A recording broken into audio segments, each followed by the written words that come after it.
우리 이사 갈 수 있는 거야, 대구로?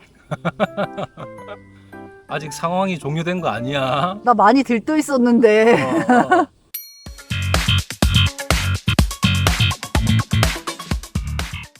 안녕하세요 여러분.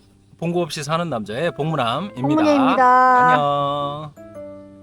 아니, 우리 음, 원래 대구로 이사 갈 것 같다고 음. 영상을 찍었잖아요. 어, 근데 지금 몇 달이 지났는데 음. 지금 원주도 그렇고 대구도 그렇고 심상치가 않아, 두 도시가.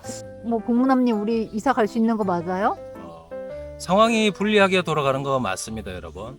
그래서 항상 시장을 주도 면밀하게 끈기 있게 계속적으로 매일같이 추적해야 되는 건데, 저희 같은 경우는 강원도 원주에서 대구 광역시로 거주지를 옮기려면 대구 광역시는 침체장이 계속되고 강원도 원주시는 반등장이 오면 투자금이 줄어들면서 유리한 상황이었겠죠. 하지만 상황이 반대로 흘러가고 있습니다 여러분.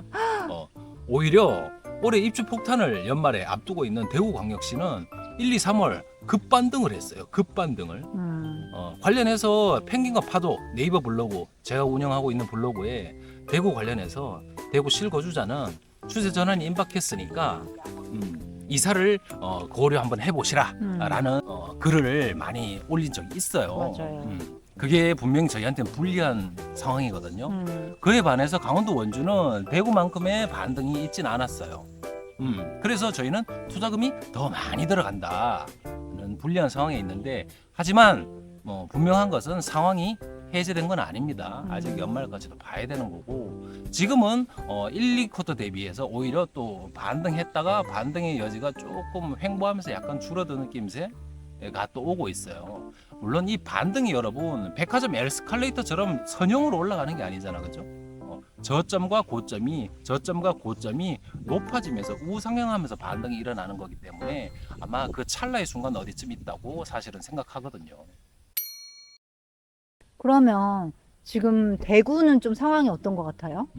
많이 올랐다고 막 그렇게 얘기가 작년 연말 했잖아. 올해 1월 대비해서 여러분 구정진하고 입지가 좋고 대표성을 띠는 단지들 또는 신축급들에 대해서 한 20% 정도 바닥 대비 가격의 호가 상승이 있었고, 실제 실거래도 15% 내지는 20%의 실거래가 이어지고 있어요.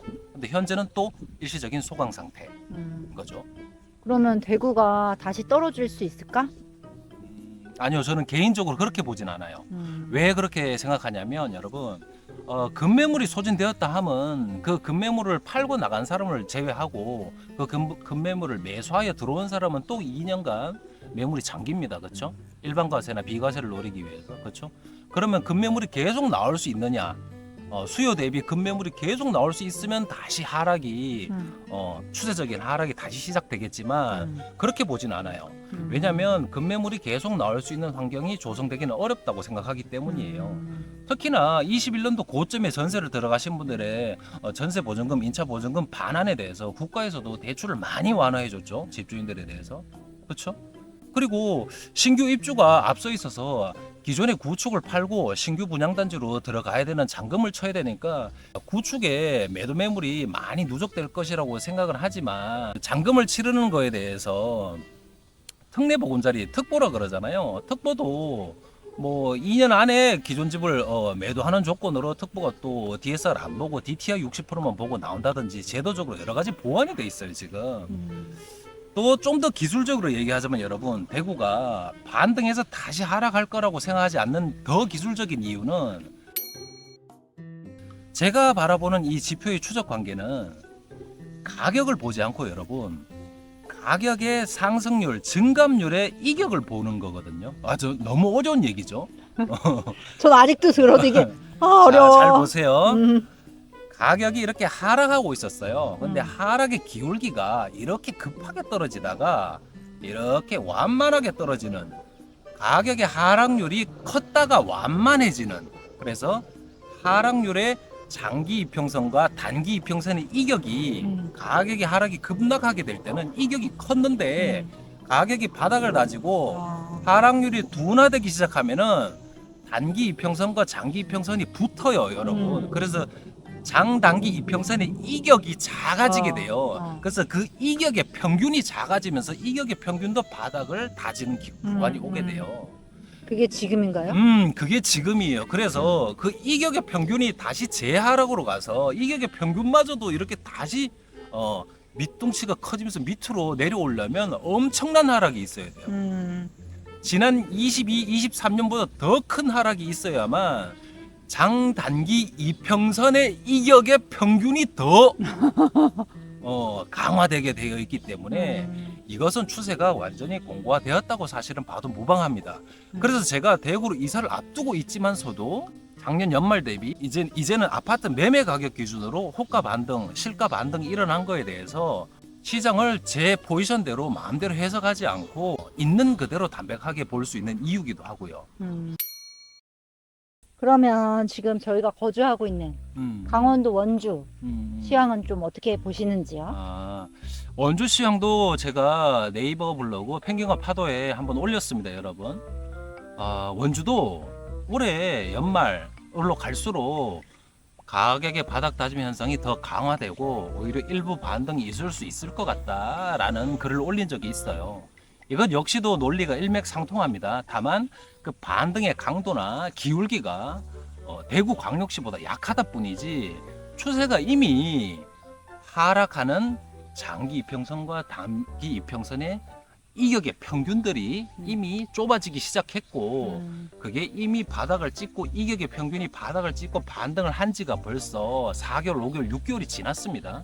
다만 이것이 핵심지 일부 신축급, 대표급 단지들, 기축들에 대해서 선별적으로 나타나기 때문에 원주에서 이렇게 구도심이라든지 이 상급지 기축들 있잖아요. 거기에 대해서는 아직 그 반등의 낌새나 실가들을 반등이 그렇게 확연하진 않지만 즉 반등의 강도나 기간이 대구 대비해서는 좀 더 뒤늦게 나타났고 약하다는 뜻이죠. 왜냐하면 대구는 20년 연말부터 상승의 이격이 끝나서 하락이 시작됐지만 원주는 전국에서 가장 늦게까지 상승장의 열기가 계속 유지되었던 곳이기 때문이에요. 그래서 상황적으로 지금 양쪽 도시의 상황을 비교해 봤을 때 우리가 거주지 이전을 바라는 저희 입장에서는 투자금이 더 많이 들게 되었다 라고 내가 희망하는 포지션과 다른 상황이 펼쳐지고 있다라고 현재 해석하고 있어요. 그러면 우리가 앞으로는 어떻게 될 것 같아요? 우리의 전망이다.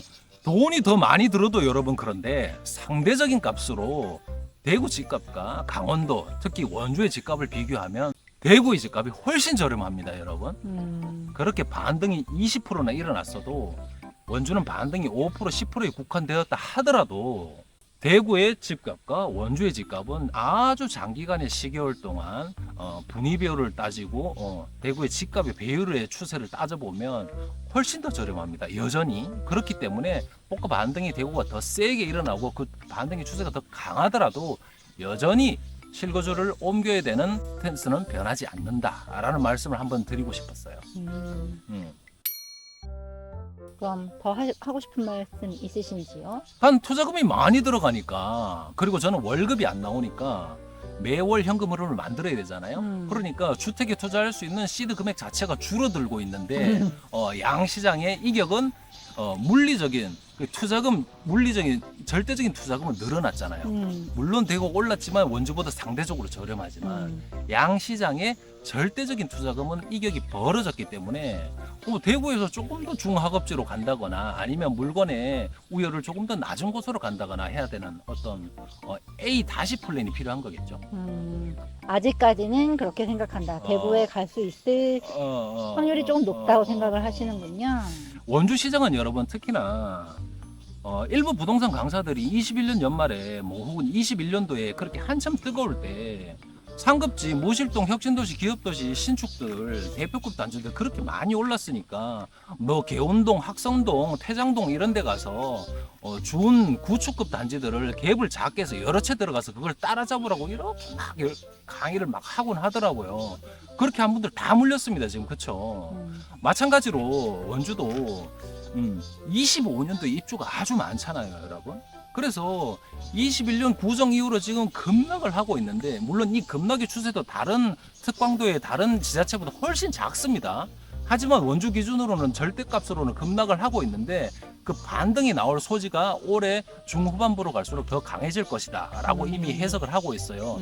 근데 단기 반등이라고 사실은 생각하는 거죠. 그 재반등한 그 반등의 꼭지가 21년 연말에 절대값의 꼭지를 넘어서지 못할 것이다 라고 생각해요. 왜냐하면 25년도에 5천 세대에 달하는 입주를 앞두고 있기 때문에 원주의 집값은 특히나 역사적으로 공급이 많을 때 전세가는 공급에 정직하게 반응했고 전세가의 정직한 반응에 매매가도 정직하게 따라가는 추정성이 있었거든요. 그렇기 때문에 25년도에 대량 입주를 앞두고 있기 때문에 물론 지금은 전세대출 금리가 너무 높다가 단기간에 정상으로 3%대로 내려왔잖아요. 그러니까 그 단기 반등성의 반발성 반등인 거지 향후 조금 더 길게 놓고 시계열 테이블을 25년까지로 가져갔을 때 전세가 추세적으로 전고점을 뚫을 만큼 폭발적으로 반등하지 않을 거라고 보기 때문에 그에 반해서 전세가 추정률이 높은 매매가도 사실은 이렇게 될 확률이 높다는 거죠.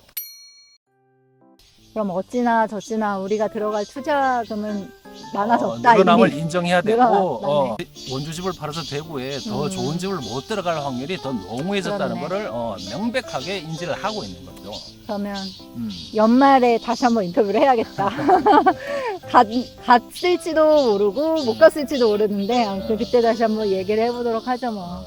아마 가게 될 거예요. 아마. 그래. 못 가게 되더라도 보면 또 플랜 A 다시가 아니고 A2 다시든지 플랜 B가 생기겠지. 있거나 아마 이런 상황이 있을 수도 있고 항상 시장을 겸허하게 받아들이되 많은 플랜을 가지고 마음을 열어놓고 여러 가지 플랜을 미리 수립하고 있어야 됩니다, 여러분. 아니 복무남님 목소리보다 매미 소리가 더 커 어째.